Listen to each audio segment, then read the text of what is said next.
السلام علیکم مینوالو. خپل یو نظم تاسو سره شریکوم چې هغه موضوع د هوس موضوع لري. امید لرم تاسو به خوښ شي. وایي چې دا څنګه مسلمان دی، دا د څنګه ایمان دی، دا څنګه مسلمان دی، دا د څنګه ایمان دی، د بل عزت غل دی، د نن دور دا انسان دی. دا څنګه مسلمان دی، دا د څنګه ایمان دی، د بل عزت غل دی، د نن دور دا انسان دی. نه جی نه، دغه انسان نه دی، لیو دی، زناور دی. نه جی نه، دغه انسان نه دی، لیو دی، زناور دی. د دین، ایمان، مذهب او د حیا نه ناخبر دی. پښتون یې که د بل وطن وګړی یې ځوانه، پښتون یې که د بل وطن وګړی یې ځوانه، پتا هم ادبار ورک شو، بی ادبار بی ایمانه. د خدای او د رسول او د سنتو بې خبره زمونږ د دې زړونو نه دي پورته کړلو خړه. د هر پښتون زړه غواړي چې وجود درله ټوټې کړي، د هر پښتون زړه غواړي چې وجود درله ټوټې کړي، چې ستا په دې کچه ځوانۍ د اور بلې لمبې کړي، کړۍ چې د غوړو سور کړي او تا پکې گزار کړي، کړۍ چې د غوړو سور کړي او تا پکې گزار کړي، چې ستا غوندې بې پته د خوبونو نه بیدار کړي، چې داسې بې ضمیره بل پیدا نشي په قام کې، چې داسې بې ضمیره بل پیدا نشي په قام کې. ته لاړ شي یو ماشومې له ژوند ورله نیلام کړي، چې داسې بې ضمیره بل پیدا نشي په قام کې. ته لاړ شي یو ماشومې له ژوند ورله نیلام کړي. د مور د زړه د سړکو د درد ځان خبر کړه، د مور د زړه د سړکو د درد ځان خبر کړه، ځان اوجنه پانسی که ځان د تنه جدا سر کړه. ته اوس هم سترګې وغواړې سا واخلې اوبه وڅښې، ته اوس هم سترګې وغواړې سا واخلې اوبه وڅښې، بې عقله زړونه وژړې سا واخلې اوبه وڅښې.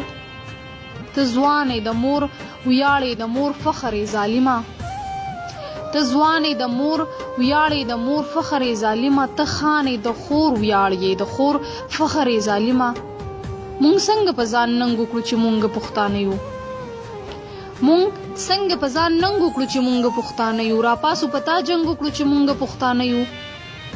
د ذاته دی خبر یم چې پښتون د پښتونخوا یې، د ذاته دی خبر یم چې پښتون د پښتونخوا یې، ناپوهه بې احساسه بې غیرته بې حیا یې. برباد شي د پښتون قام دی جامه کړله بې رنګه، برباد شي د پښتون قام دی جامه کړله بې رنګه.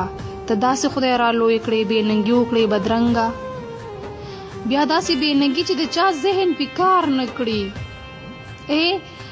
بیا داسې بې ننګي چې د چا ذهن پې کار نه کړي، هغه هم حکومت دی چې سینه درله غار نه کړي. تا داسې د شیطان په لمس ځان عادت کړی، تا داسې د شیطان په لمس ځان عادت کړی، ته داسې د پښتونولۍ پرې کوې جړې. ارمان دی پښتنه یم خو بې وسه پښتنه یم، ارمان دی پښتنه یم خو بې وسه پښتنه یم، دا زړونه مو جوړېږي ستا له ټسه پښتنه یم. دا سترګې پښتنې دي د کارغانو د خوراک شه، دا سترګې پښتنې دي د کارغانو د خوراک شه، له حد کې ورځې شپې دي د مارانو د خوراک شه، راتنګ در باندې قبر شه هډوکي دي ټول مات شه، راتنګ در باندې قبر شه هډوکي دي ټول مات شه، چې خلاصه پښتونخوا شي درنه نوم دي هم میراث شه. سو داسې ماشومان چې دا ټول درندګانو عزت ورله تالا کړي، دغه څنګه ظالمانو پشمار د 18 کالو دغه ماشومانې بدن ورله ټول اوچې چې ګنې کړي ورله ورانې. نو د هغې مور د زړه آهونه خو لږ واوره، د هیڅ دې پاتې نه کړه فریادونه یې لږ واوره.